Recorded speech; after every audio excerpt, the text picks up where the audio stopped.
Hi everyone, welcome to my YouTube channel.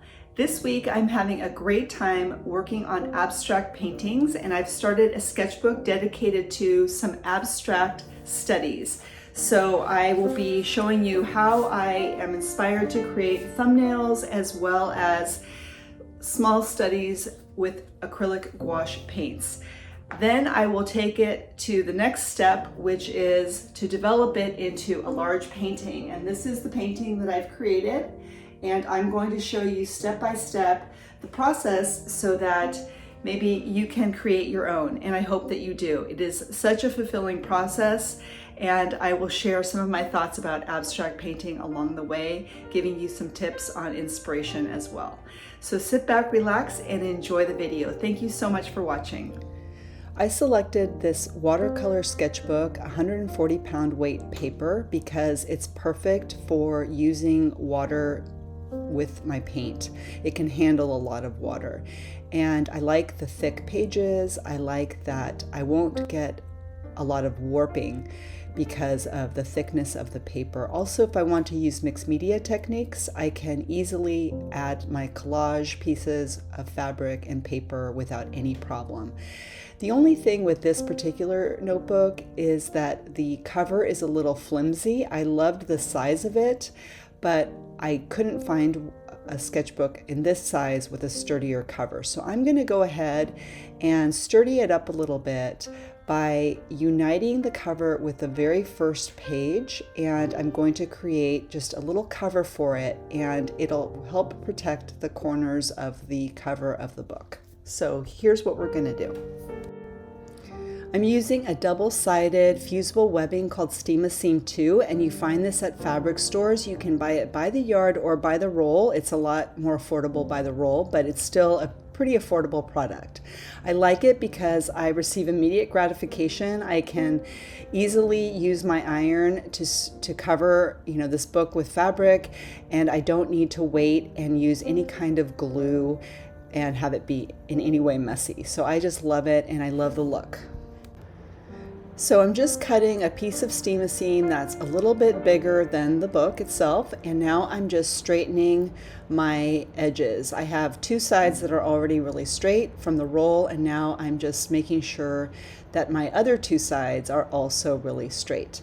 Now I'm going to show you how there is a little bit of fusible webbing, and it is sandwiched between two pieces of paper. So I'm just separating that for you right now so you can see that there is just a little bit of this webbing. Now I'm separating one of those two papers completely away, and I'm going to set it aside for the moment.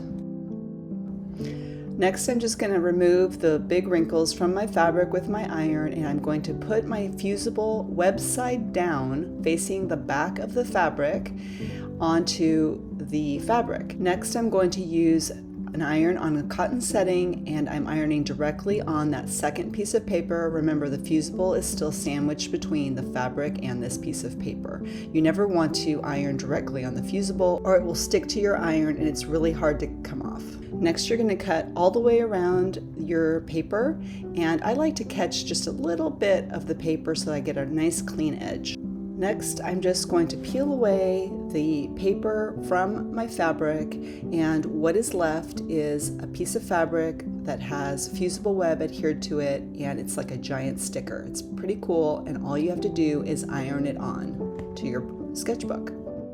So remember, I have the cover and the first piece of paper together, and I'm just simply wrapping this fabric around the cover, and I'll turn it over here and I will cut so that I get just an easy fold, kind of like a present.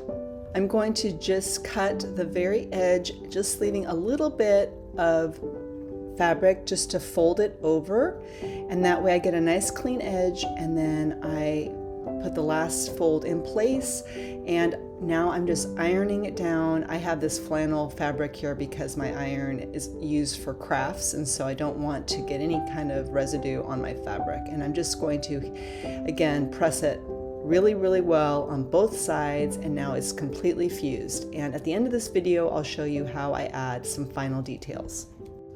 Okay, so let's get over any kind of intimidation with the blank page and just start creating some thumbnails.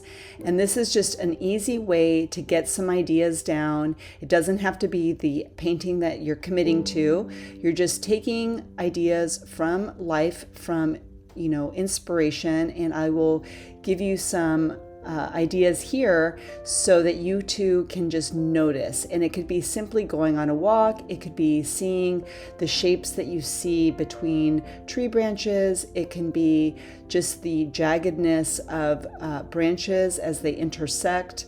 Also, I love textiles and finding shapes that appeal to you and then making them your own. So it's not about necessarily copying, but using some shapes that you see as inspiration to evolve them in your own signature style. And really, we all have our own shape language, and it's just a matter of paying attention to what it is that you love. And it could be that you're drawn to shapes that are more natural, like leaves, and these can be abstract as well. This is what abstract is about, making something not look like what it actually is. But that doesn't mean you can't use a shape leaf that you love for inspiration as a prompt to create a shape. Our emotions are a huge resource. It's like our own library, really, inside us. We can tap into our emotions to describe using our pen, our brush, our charcoal, our pastel, whatever material we're using. We can use gesture, how we're feeling. Is it going to be a strong, powerful line? Are you drawing it across your surface with intention, with anger, with hope? What does a curved line feel like to you? And it's about tapping into noticing also not just the world around us, but the world inside of us and what we might be feeling in a particular moment. We don't have to be in a happy place to paint.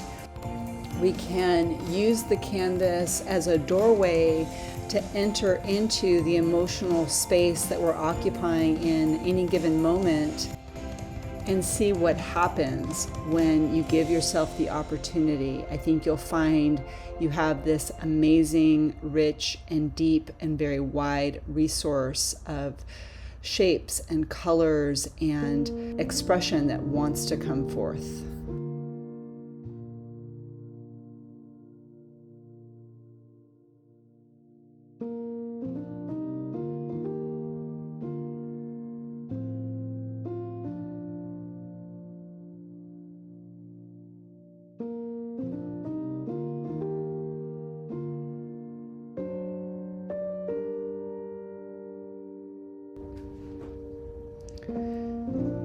I'm a big advocate for having a sketchbook. Also, it's a way to try on colors.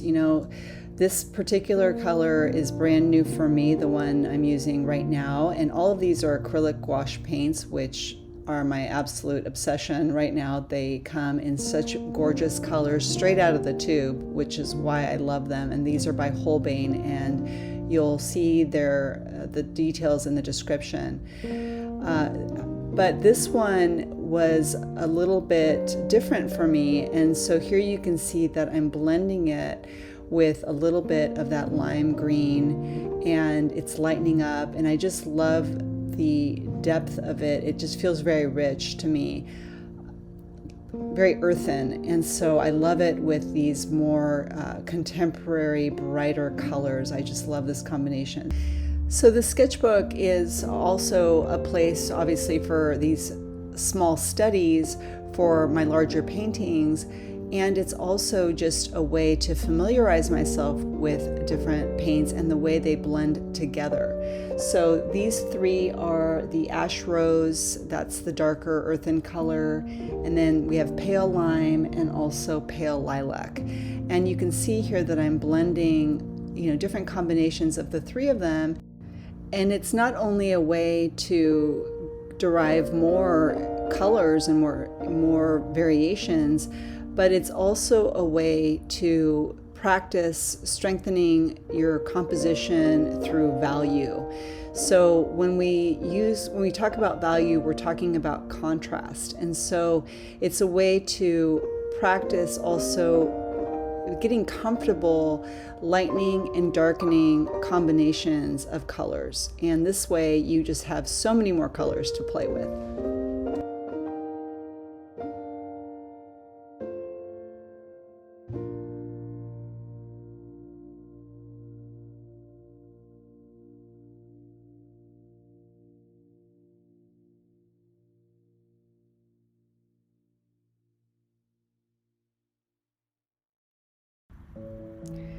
I advocate painting because when you're in that state of just picking colors because you love them and you're moving the paint around on the canvas, it's incredibly soothing to the soul, and it brings you right into the present moment, and you have the benefit of creating something beautiful along the way. It occurred to me when I was painting this that I have been loving lavender lattes, and I go way out of my way to find one that I love in particular where I live. And I bring this up so that you can take notice too. How does your spirit take in the world, and how does it take in your experiences and translate it to something beautiful? We often wonder where inspiration comes from, but really it's coming at us all the time from everywhere. Another reason I think having a sketchbook is a great idea as a beginner is that it really builds confidence, and in particular with mixed media, because sometimes the materials will not always be as predictable as we think they might be, or we've never used them before. It's a good way to at least have a plan. You can always change that plan, but it gives you a little bit of a roadmap. If you are interested in learning more about mixed media, if you are a beginner, I do have a video here on YouTube that's stepped out and includes a pattern that you can download so that if you're feeling a little insecure about your drawing skills, it's a place to start. So I hope you'll check that out.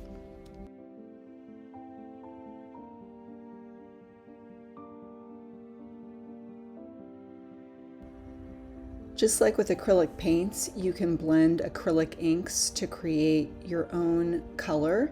Here I'm using the inks, and this has to be done on a flat surface to just scribble in similar designs like I did in the sketchbook, in my thumbnail actually. So I brought back these designs over the background. The final details are really just more of the same, layering the colors that I've already used. I'm introducing a new color, which is this green, and I'm feeling a little unsure about it. I started it with a small shape in the background above, and now I'm incorporating it a little bit into the bottom and just sort of testing and seeing how I feel about it. Sometimes when you've been working with a set of colors for a while and you bring in a new color, it sort of feels like the odd man out. But so far, you know, I'm feeling pretty good about it. So here you'll just see me adding more colors and more shapes, and I'm taking pictures as I go along, and that is so that I can, when I'm taking breaks, sort of just look at it. It's a good idea, I think, to take photos of your art along the way and just making sure that you are liking the composition and whether there's enough contrast. And something I advise is to make your photo that you take a black and white, and this way you can really see your value differences. You can see whether your painting is successful with its contrast. I'd like to take a moment to say thank you for watching and for your attention. Thank you so much. If you do subscribe to my channel, I really appreciate it. If you're interested in learning more about abstract painting, I have a couple classes on Skillshare. One in particular uses acrylic gouache paints, and we're working on paper. So it's a great introductory class, perfect for beginners, and we use a lot of paper shapes to learn what our preferred shapes are. So I highly recommend that class. And here at the end, I just want to show you just the little details I added to the cover of my sketchbook. It's very simple, but I'm happy with it, and just using dimensional paint, which is always super fun and brings out the child in me every time. Thanks everyone. Happy creating.